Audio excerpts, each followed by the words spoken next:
कहानी की शुरुआत होती है एक घुंघराले बालों वाले आदमी से जिसका नाम था कर्ली। वो गोबी डेजर्ट में बैठ एक बस स्टॉप पर बस के आने का इंतजार कर रहा था। कुछ देर के बाद जब वहां पर बस आई तो ड्राइवर एक पेपर लेकर बाहर निकला।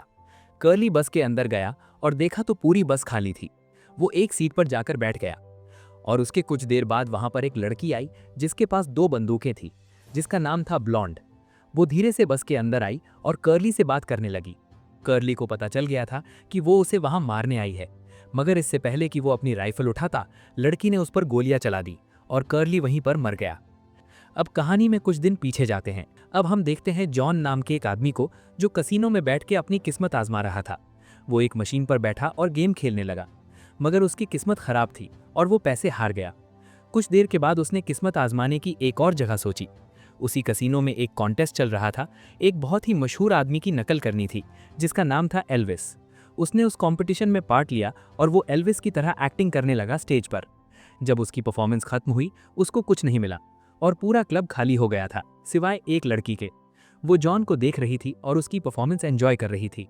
कुछ देर के बाद जॉन आके उसके साथ बैठा और वो दोनों बातें करने लगे। जॉन को उससे कुछ और चाहिए था और ऐसा लग रहा था कि लड़की को कुछ और चाहिए था। इसी बीच बातें करते वक्त लड़की ने उसका वॉलेट चुरा लिया और वहां से चली गई। कुछ देर के बाद जब जॉन वॉशरूम गया तो उसे पता चला कि उसका वॉलेट गायब है, मगर वो अपने पैसे वॉलेट में नहीं बल्कि अपनी पैंट में एक अलग जेब में रखता था। उसकी रात खराब हो गई थी तो अब उसने सोचा कि ताश खेलने जाया जाए। वो एक बेसमेंट में गया जहां पर 4 और कंटेस्टेंट्स बैठे हुए थे, जिनमें से एक का नाम था एशियन एल्विस, दूसरे का नाम था ग्रे एल्विस, तीसरे का नाम था छोटा एल्विस और चौथे का नाम था कर्ली एल्विस। वो उन चारों के साथ बैठ के ताश खेलने लगा। जॉन तब तक खेलता रहा जब तक वो उसी टेबल पर सो नहीं गया। सुबह जब उसकी आंखें खुली तो 2 गुंडे आए और उसको बेसमेंट के दूसरे हिस्से में ले गए और उसको अच्छी तरह से पीटने लगे। जॉन ने पूछा कि क्या हुआ है, तो गुंडों ने बताया कि कल रात जब वो लोग गेम खेल रहे थे तो किसी ने कसीनो की सबसे महंगी चीज चुरा ली, जो कि एक अपाचे इंडियन मास्क था। और कसीनो बॉस को यकीन था कि उन 5 कंटेस्टेंट्स में से किसी ने वो मास्क चुराया है। उन्हें शक था कि जॉन रैंचर के लिए काम करता है। रैंचर उसका सबसे बड़ा दुश्मन था जो कि पावरफुल वाइट गैंग चलाता था। जॉन उनको जवाब देता है कि मैंने कोई मास्क नहीं लिया और वो किसी और ने चुराया होगा। लेकिन कसीनो बॉस को यकीन नहीं हुआ और वो कहता है कि उन्हीं में से किसी ने चोरी की है। अब कसीनो बॉस के दिमाग में एक प्लान आया। क्योंकि सारे कंटेस्टेंट्स ने कॉन्टेस्ट में पार्ट लेने से पहले अपना नाम और एड्रेस वहां पर लिख दिया था, तो उसने सोचा कि उनको ढूंढकर मास्क वापस लिया जा सकता है। उसने अपने गुंडों को बताया कि जो कोई भी उसका मास्क वापस लेके आएगा उसे $1 मिलियन मिलेंगे। उसने ऑर्डर दिया कि जॉन को मार दो। उसके गुंडे जॉन को डिग्गी में डाल के गोबी डेजर्ट ले गए और वहां पर उसको मारने का प्लान बनाया। जब वो लोग गोबी डेजर्ट पहुंचे तो वहां पर एक जैकेट पहने हुए हिटमैन कहीं से आ गया और एक ही सेकंड में दोनों गुंडों को मार डाला और आराम से वहां से चला गया जैसे कुछ हुआ ही नहीं। और उसी वक्त जॉन अभी भी गाड़ी की डिग्गी में बंद था। जॉन ने चालाकी से पिछली सीट का लेदर बांट के उसके बीच में से बाहर आ गया और वो हैरान हो गया जब उसने देखा कि दोनों ड्राइवर्स तो मरे पड़े हैं। और उसी वक्त उसको सारे कंटेस्टेंट्स के नाम और एड्रेसेस की एक लिस्ट मिली। अब जॉन को पता चल गया अगर उसने मास्क नहीं ढूंढा तो वो मारा जाएगा, तो उसने खुद ही मास्क ढूंढने का प्लान बनाया। अगर उसको मास्क नहीं मिला तो कसीनो बॉस फिर से उसको पकड़ के उसकी धुलाई करेगा और शायद उसे मार भी दे। दूसरी तरफ ग्रे एल्विस एक ट्रेन स्टेशन के बाथरूम में गया। उसी वक्त वहां पर ब्लॉन्ड आ गई।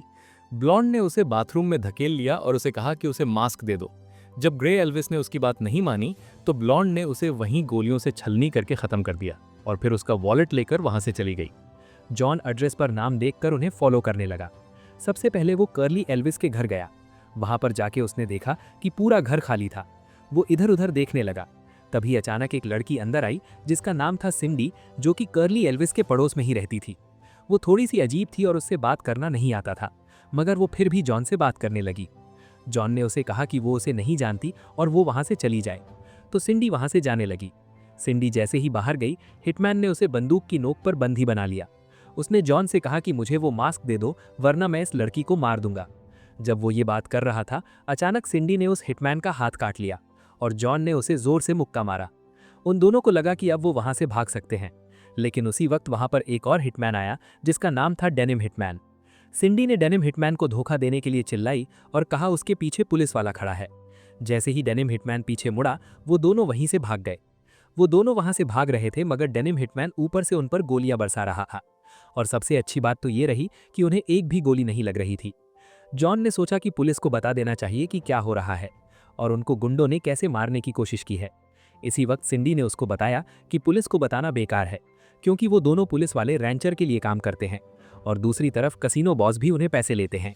जब वो लोग ये बात कर रहे थे, वहीं पर छोटा एल्विस आ गया। उसने उन दोनों पर बंदूक रख दी और कहा कि उसे मास्क दे दो, वरना वो उन दोनों को वहीं पर मार देगा। मगर उसी वक्त सिंडी ने कहा कि उसके पीछे पुलिस वाला खड़ा है। छोटे एल्विस को यकीन नहीं हुआ, मगर जब सच में पुलिस वाला वहां पर खड़ा था तो पुलिस वाले को देखकर छोटे एल्विस ने अपनी बंदूक छुपा ली और जॉन वहां से चला गया। मगर उसको पता चल गया कि छोटे एल्विस के पास मास्क नहीं है। जॉन ने अपनी लिस्ट देखी और उसके बाद वो एशियन एल्विस के घर गया मास्क ढूंढने। जैसे ही जॉन और सिंडी उसके घर गए, एशियन एल्विस बहुत गुस्से में बाहर आया और उसको धमकी देने लगा। उसने कहा कि उसी ने मास्क चुराया है और उसने कहा कि जॉन ने ही ग्रे एल्विस को बाथरूम में मारा है, क्योंकि उनको पता है कि जॉन ही चोर है। और जॉन को मुश्किल का सामना करना पड़ रहा था जब एशियन एल्विस उसके साथ लड़ाई करने लगा और जॉन को पीटने लगा। मगर उसी वक्त एक इंडियन हिटमैन वहां पर आया और पीछे से अपनी कुल्हाड़ी से एशियन एल्विस की पीठ में घुसा दी और वो वहीं मर गया। हिटमैन जॉन से बात करने लगा और जॉन से पूछा कि मुझे वो मास्क दे दो, और अगर वो मास्क दे देगा तो वो जॉन को जाने देगा। मगर जॉन ने कहा कि मेरे पास कोई मास्क नहीं है। मगर उसी वक्त सिंडी पीछे से आई और उसने हिटमैन को एक पैड से ज्यादा जोर से मारा, जिसकी वजह से वो वहीं पर बेहोश होकर गिर गया। दोनों वहां से भागने लगे, मगर उनकी किस्मत खराब थी कि वहां पर डेनिम हिटमैन आ गया और उन दोनों को पकड़ लिया। उसने कहा कि उनका बॉस जॉन और सिंडी से मिलना चाहता है। जॉन और सिंडी के पास और कोई रास्ता नहीं था तो उनको मानना पड़ा और वो दोनों एक लंबी सी लिमोजीन गाड़ी में जाकर बैठ गए। रैंचर ने उनको बताया कि अगर वो दोनों उसे मास्क दे दें तो वो उन्हें $1 मिलियन देगा और उनको सही सलामत जहां चाहे पहुंचा देगा। और उसके बाद अपनी कहानी सुनाने लगा। उसने कहा कि 30 साल पहले उसने कुछ लोगों को काम पर लगाया था। उनको कहा था कि गोबी डेजर्ट में खोए हुए खजाने में से एक मास्क ढूंढ के निकालना है। उसने कहा कि वो लोग रैंचर को मास्क दे पाते उससे पहले कसिनो बॉस ने उन लोगों को मार दिया और वो मास्क चुरा लिया। और रैंचर ने कहा कि उस मास्क में इतनी पावर है कि उसकी वजह से कसिनो बॉस एक बहुत अमीर आदमी बन गया और उसने अपनी पूरी एम्पायर बना ली। मगर वो कहता है कि मास्क पर सिर्फ उसी का हक है। जॉन के पास कोई और रास्ता नहीं था तो उसने कहा वो मास्क ढूंढ के लाएगा उसके लिए, और रैंचर की मदद करने के लिए मान गया। तो रैंचर ने उन दोनों को गाड़ी से बाहर फेंक दिया। जॉन ने सोचा कि 5 एल्विसेस में से जॉन और छोटे एल्विस के पास तो मास्क नहीं था और उनके अलावा 2 एल्विस पहले ही मर चुके हैं। अब सिर्फ एक ही एल्विस बचा था जिसका नाम था कर्ली एल्विस, जो कि उन सब में से बाहर था। और उसी वक्त हम देखते हैं कि कर्ली एल्विस अपने बैग में मास्क लेके अपनी बड़ी सी लाल गाड़ी में बैठ के दुनिया के सफर पर निकल पड़ा। लेकिन उसकी बुरी किस्मत ये थी कि उसकी गाड़ी गोबी डेजर्ट में ही बंद पड़ गई थी। कर्ली एल्विस अपनी बैकपैक और एक बंदूक के साथ बस स्टॉप पर बस के आने का इंतजार करने लगा। ये वही सीन था जो हमने मूवी की शुरुआत में देखा था। जॉन और सिंडी को नहीं पता था कि कर्ली एल्विस कहाँ मिलेगा, तो वो दोनों वापस उसके घर पर गए। उन दोनों ने सोचा कि शायद वो वहीं पर मिलेगा। उसी वक्त छोटा एल्विस उनके घर आ गया और वो फिर से अपनी बंदूक निकाले उन दोनों को धमकाने लगा। मगर उसी वक्त ब्लॉन्ड वहां पर आ गई। उसने पहले तो कुछ कहा, मगर जब छोटे एल्विस ने उसकी बात नहीं मानी तो उसने अपनी बंदूक निकाली और छोटे एल्विस को वहीं पर खत्म कर दिया। जॉन और सिंडी उनकी लड़ाई के बीच में ही घर से बाहर निकल के भाग गए। ब्लॉन्ड ने छोटे एल्विस का बैग देखा, मगर उसके अंदर से कुछ नहीं मिला और निराश होकर वो भी वहां से चली गई। जैसे ही जॉन और सिंडी बिल्डिंग से बाहर निकले, वहीं पर कहीं से पुलिस आ गई और उन दोनों को तुरंत अरेस्ट कर लिया। जॉन ने पुलिस से पूछा कि उसे क्यों अरेस्ट किया जा रहा है, तो पुलिस ने उसे बताया कि वो एक गाड़ी में 2 गुंडों की लाशें पड़ी थी और वो गाड़ी जॉन की थी। उसके बाद उसका क्रेडिट कार्ड ग्रे एल्विस के पास मिला जब वो बाथरूम में मरा पड़ा था। तो सारा शक जॉन पर जाता है और इस बार उसको जेल में डाल दिया जाता है।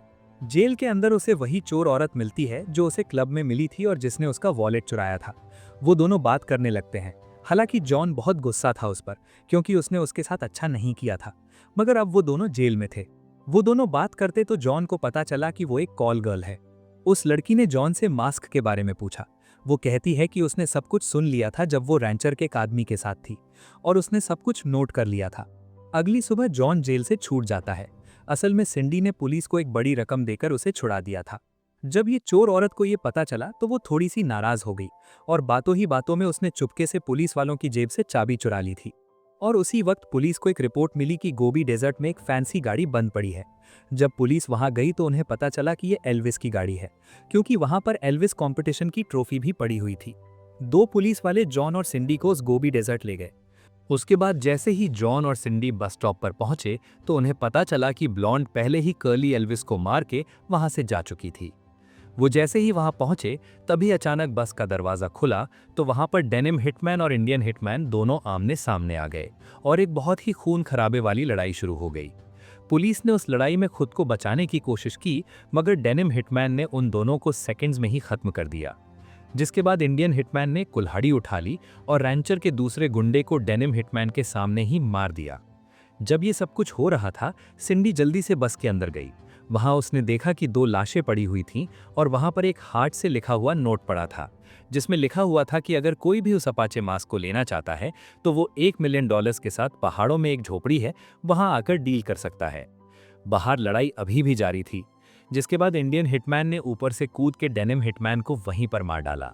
कुछ देर के बाद उस झोपड़ी के सामने कसिनो का बॉस अपने गुंडों के साथ पहुंच गया और उसी वक्त रैंचम भी वहां पर आ गया था। यहाँ पर पता चलता है कि डेनिम हिटमैन और वो दूसरा गुंडा दोनों रैंचर के लिए काम करते थे, जो अब मर चुके हैं।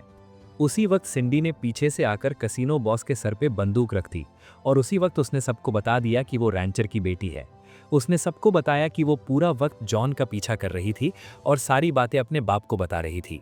इसलिए डेनिम हिटमैन बार बार गोली चला रहा था उस पर, मगर हर बार मिस कर रहा था क्योंकि उसे ऑर्डर्स मिले थे कि सिंडी को हर हाल में बचा के रखना है। जब वो लोग ये बातें कर रहे थे उसी वक्त ब्लॉन्ड झोपड़ी से बाहर आई। उसके हाथों में 2 पिस्टल्स थीं और उसने उन सबको बताया कि रैंचर ने उसे हायर किया था ये काम करने के लिए, लेकिन अब वो अपने लिए काम करती है और खुद का गेम खेल रही है। और उसने कहा कि अपाचे मास्क उसके हाथ में है और जो उस मास्क की सबसे ज्यादा कीमत लगाएगा उसे वो मास्क मिलेगा। उसी वक्त रैंचर और कसिनो बॉस दोनों ने $1 मिलियन की ऑफर दी। ब्लॉन्ड ने उन दोनों से कहा कि सारे पैसे जॉन को दे दो और सिर्फ वही कैबिन के अंदर आ सकता है। जब उसे पैसे मिलेंगे तो वो जॉन को मास्क देकर बाहर भेज देगा। उसी वक्त इंडियन हिटमैन को कुछ अच्छा नहीं लग रहा था। उसने ब्लॉन्ड पर हमला कर दिया, मगर ब्लॉन्ड उस पर गोलियां चलाने लगी। दोनों के बीच हाथापाई शुरू हुई, मगर ब्लॉन्ड ने किसी तरह उस इंडियन हिटमैन को ठिकाने लगा दिया, क्योंकि वो लड़ाई में बहुत माहिर थी और उसका सामना करना इतना आसान नहीं था। वो कुछ देर के बाद वापस आई और सबको बताया कि कोई और है उससे लड़ने के लिए, मगर अब कोई बचा नहीं था जो उससे लड़ सके। इसके बाद जॉन 2 सूटकेसेस लेकर कैबिन के अंदर चला गया। अचानक से जैसे ही वो अंदर गए, ब्लॉन्ड ने उसे अपने करीब खींच लिया और वो दोनों किस करने लगे। और यहाँ पर यह पता चलता है कि वो लड़की कोई असैसिन नहीं थी जो जॉन को मारना चाहती हो। वो असल में जॉन की एक्स गर्लफ्रेंड थी और वो पूरा टाइम जॉन को सपोर्ट कर रही थी। कुछ देर के बाद जॉन अपने सनग्लासेस पहनकर बाहर आता है और एक सिगरेट जलाकर उनसे बात करने की कोशिश करता है, जिसके बाद उसने सबको बता दिया कि वो असल में उस कपल का बेटा था जिसको कसिनो बॉस ने मार दिया था जब रैंचर ने उनको 30 साल पहले मास्क ढूंढने के लिए भेजा था। और किस्मत से जॉन उन गोलियों से बच के बाहर निकल गया था। उसने कहा कि वो वापस इसलिए आया है कि वो अब वो सब लेना चाहता है जो उसका है और इसी के साथ वो अपने पेरेंट्स का बदला भी लेना चाहता था। ये सब बातें हो ही रही थी, सब हैरान हो गए। अचानक वहां पर वो चोर लड़की मोटरसाइकिल पर बैठकर आई और यहीं पर यह पता चला कि ब्लॉन्ड असल में उसके साथ काम कर रही थी और वो दोनों अब एक रिलेशनशिप में हैं। जिसके बाद जॉन को भी धक्का लगा। ब्लॉन्ड उस मोटरसाइकिल में बैठी है और उन सबसे कहा कि कर्ली एल्विस ने पहले ही मास्क को एक खाई में फेंक दिया था। ये सब सुनने के बाद कसिनो बॉस को लगा कि अब उसे मास्क नहीं मिल सकता और उसे और कोई खून खराबी नहीं चाहिए थी, तो वो सब कुछ छोड़ के वहां से चला गया। जबकि ब्लॉन्ड $1 मिलियन के साथ वहां से पहले ही जा चुकी थी। और जब रैंचर को यह पता चला तो वो भी वहां से जाने लगा, क्योंकि अब कोई मास्क नहीं था तो कोई फाइट भी नहीं बनती थी। जिसके बाद जॉन वापस कैबिन के अंदर आया। उसने बचे हुए $1 मिलियन को अपने बैग में डाला और उसी पुराने टनल से होते हुए रोड पर पैदल चलने लगा। जिसके बाद उसने एक गाड़ी से लिफ्ट ली और वहां पहुंचा जहां पर कर्ली एल्विस की गाड़ी खड़ी थी। ब्लॉन्ड ने पहले ही वहां पर पेट्रोल और एक डक्ट टेप छोड़ के रखी थी जॉन के लिए। उसने ये बताया कि जॉन उस कसिनो में घुसने से पहले ही उसने चाकू से उस गाड़ी का पेट्रोल टैंक फाड़ दिया था, जिससे वहां से लीक शुरू हो गई और वो गाड़ी वहीं पर रुक गई। मतलब ये सारा प्लान जॉन ने ही बनाया था। उसी ने कर्ली एल्विस को उकसाया था कि वो मास्क लेकर भागे ताकि फिर सब लोग उसका पीछा कर सकें। उसने गाड़ी स्टार्ट की और यहाँ पर यह पता चलता है कि अपाचे मास्क अभी भी सही सलामत जॉन के पास था। अब जॉन के पास $1 मिलियन भी आ गए थे और वो मास्क भी उसके पास आ गया था। जॉन के पैसे अपने पास रख लिए थे, मगर उसने पहले ही सोच रखा था कि वो उस अपाचे मास्क को वापस इंडियंस को दे देगा, क्योंकि ये उनकी अमानत थी। और अब वो खुशी खुशी अपने सपनों की तरफ निकल पड़ा। इसी के साथ ये कहानी यहाँ पर खत्म होती है। वीडियो पसंद आई हो तो लाइक कर देना, चैनल को सब्सक्राइब कर लेना। मिलते हैं अगली वीडियो में।